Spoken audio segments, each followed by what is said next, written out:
শুভ সন্ধ্যা বন্ধুরা। West Bengal cooperative service commission আজকে 2025 সালের 3 নম্বর বিজ্ঞপ্তি তারা প্রকাশ করে দিয়েছে। 3 নম্বর বিজ্ঞপ্তি তারা যেটা প্রকাশ করেছে সেটাতে তারা বলছে যে অনলাইন অ্যাপ্লিকেশন নেওয়া হবে কিসের জন্য? নেওয়া হবে officer cadre for 8 cooperative, officer cadre for 8 cooperative, ঠিক আছে। এবং এটার জন্য অনলাইন অ্যাপ্লিকেশন কবে থেকে নেওয়া হবে? 5 ফেব্রুয়ারি থেকে শুরু করে 6 মার্চ পর্যন্ত, 5 ফেব্রুয়ারি থেকে 6 মার্চ পর্যন্ত। কিন্তু এটার মধ্যে ভ্যাকেন্সির সংখ্যা যেটা সেটা যথেষ্টই কম, সেটা হচ্ছে মাত্র 11টা। সব মিলিয়ে ভ্যাকেন্সি রয়েছে মাত্র 11টা, সেটাই আমি এখানে দেখলাম। তবে যেটা বলবো সেটা হচ্ছে ভ্যাকেন্সিগুলো আমি যেটা দেখলাম সেটা হচ্ছে বিভাজন রয়েছে, সেখানে মোটামুটি আনরিজার্ভ ক্যাটাগরিতেই রয়েছে একটা মাত্র শিডিউল কাস্ট ক্যাটাগরির ভ্যাকেন্সি দেখলাম। অন্যান্য ক্যাটাগরির ভ্যাকেন্সি আমার অন্তত চোখে পড়েনি, ঠিক আছে। একটা শিডিউল কাস্ট ক্যাটাগরি, বাকি সবই আনরিজার্ভ ক্যাটাগরির ভ্যাকেন্সি। এখানে যে গ্রস পের কথা বলা হয়েছে সেটার পরিমাণটা কিন্তু বহু ক্ষেত্রেই বেশি, 70,000-এর বেশি আছে, 60,000-এর কাছাকাছি পেয়ে আছে, 40,000-এর বেশি আছে, আবার একই রকম ভাবে 50,000-এর বেশিও পেয়ে আছে। অর্থাৎ পে লেভেলগুলো বহু ক্ষেত্রেই যথেষ্ট ভালো।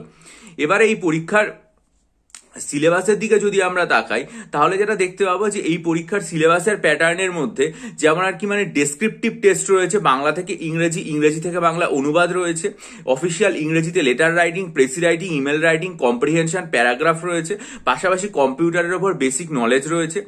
একই রকম ভাবে এই যে পরীক্ষা, এই পরীক্ষাতে আবার ক্লাস 12-এর স্ট্যান্ডার্ড যেগুলো সেগুলোতে ইংরেজি রয়েছে, noun, pronoun, verb, infinitive, gerund, tense, mood, voice, adverb, তারপরে হচ্ছে অ্যাডজেক্টিভ, তারপর phrase, idiom, spelling mistake, interrogative, general অ্যাওয়ারনেসের মধ্যে history, geography, economy, public administration, তারপরে এগ্রিকালচার, অ্যালাইড সার্ভিস যেগুলো ওয়েস্ট বেঙ্গলের ক্ষেত্রে গুরুত্বপূর্ণ, কারেন্ট অ্যাফেয়ার, সায়েন্স, টেকনোলজি আছে।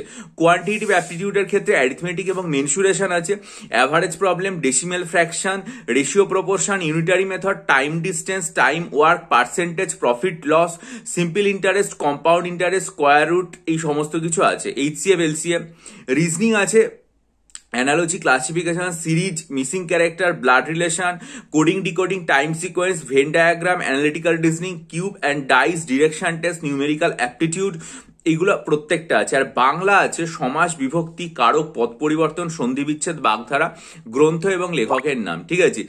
এই পুরো জায়গাটা এখানে পরিষ্কারভাবে রয়েছে, ঠিক আছে। এবার আমি আপনাদেরকে যেটা বলবো সেটা হচ্ছে যে আপনারা যারা এটার জন্য ফর্ম ফিল আপ করতে চান, কারণ এখানে বয়সসীমা যেটা দেওয়া হয়েছে আনরিজার্ভ ক্যাটাগরিতে সেটা হচ্ছে 18 বছর থেকে 40 বছর বয়স পর্যন্ত এটার বয়সসীমাটা দেওয়া আছে, ঠিক আছে। আপনারা যেটা করবেন সেটা হচ্ছে প্রত্যেকে কোঅপারেটিভ সার্ভিস কমিশনের যে সাইট আছে সেখানে যাবেন এবং কোঅপারেটিভ সার্ভিস কমিশনের সাইটে গিয়ে সেখানে দেখবেন পূর্ণ বিজ্ঞপ্তিটা ডিটেলসে দেওয়া আছে এবং অনলাইন ফর্ম কিভাবে ফিল আপ করতে হয় সেটাও দেওয়া আছে। কোন কোন ডকুমেন্ট এখানে প্রয়োজন হবে, ঠিক আছে, সেই সমস্ত কিছু দেওয়া আছে। আপনারা প্রথমে পুরো জিনিসটা ভালোভাবে পড়বেন এবং পড়ার পর যদি আপনাদের মনে হয় যে এটা আপনাদের জন্য গুরুত্বপূর্ণ এই হিসাবেই বলছি, কারণ দেখুন এখানে স্যালারি যেরকম প্রচন্ড বেশি, একই রকম ভাবে কিন্তু এটাও এখানে স্বীকার করতে হবে যে এখানে কিন্তু ভ্যাকেন্সির পরিমাণটা খুবই কম। যদিও প্রায় 11টা যে ভ্যাকেন্সি আছে, মনে হলো যে 9টা বা 10টাই হচ্ছে জেনারেল ক্যাটাগরি, একটা হয়ে রিজার্ভ ক্যাটাগরিতে আছে, ঠিক আছে। আর সিলেকশন প্রসেস যেটা সেটা যেমন অনলাইন সিবিটি টেস্ট আছে, পাশাপাশি একই সাথে ডেসক্রিপটিভ যে রাইটিং রয়েছে সেই জিনিসটাও কিন্তু এখানে রয়েছে। এর পাশাপাশি আপনাকে কম্পিউটার প্রফিসিয়েন্সি টেস্ট যেটা রয়েছে সেটাও দিতে হবে। তাই আপনাদের যাদের এই ব্যাপারে দক্ষতা আছে তারা প্রথমে পুরো বিজ্ঞপ্তিটা ভালো করে পড়বেন। পড়ে যদি আপনারা স্বচ্ছন্দ বোধ করেন তাহলে এই ফর্মটা সুনির্দিষ্ট সময় যে 6 মার্চ আছে তার মধ্যে ফিল আপ করে দেবেন, ঠিক আছে। কোঅপারেটিভ সার্ভিস কমিশন যেটা দেখা গেল যে এই বছরের মধ্যে 3টে ভ্যাকেন্সি জানিয়ে দিল, 2টো ক্লারিক্যাল, একটা হচ্ছে অফিসার ক্যাডার। যদি ভবিষ্যতে তারা এই ধরনের ভ্যাকেন্সি জানায় নিশ্চয়ই আমার চ্যানেলে জানাবো, তার জন্য চ্যানেলটা সাবস্ক্রাইব করে বেল আইকন প্রেস করবেন। আর ডেসক্রিপটিভ বাংলা, ডেসক্রিপটিভ ইংরেজি এবং ডেসক্রিপটিভ কারেন্ট অ্যাফেয়ার্স, পাশাপাশি হাইকোর্ট এলডিএ যেটা রয়েছে সেটার জন্য যদি মনে করেন যে এসি বা এসএ বা প্রেসি বা মিসলেনিয়াস এবং ক্লার্কশিপের জন্য ডেসক্রিপটিভ রাইটিং নিতে চাইলে আমার 19শে জানুয়ারির যে ভিডিওটা রয়েছে সেটা খুব মনোযোগ দিয়ে দেখবেন। দেখে যদি আগ্রহী হন তাহলে আমার সাথে ডিসক্রিপশন বক্সে আমার যে ভিডিওটা দেওয়া, ইমেল আইডি দেওয়া আছে সেটার মাধ্যমে যোগাযোগ করবেন। আর যদি মনে করেন যে আসন্ন ক্লার্কশিপ পরীক্ষা পার্ট 1, মিসলেনিয়াস পরীক্ষা প্রিলিম এবং ডব্লিউবিসিএস প্রিলিমসের জন্য মক টেস্ট নেবেন, তাহলে 3 জানুয়ারি আমার চ্যানেলে আমি একটা ভিডিও আপলোড করেছিলাম মক টেস্ট নিয়ে।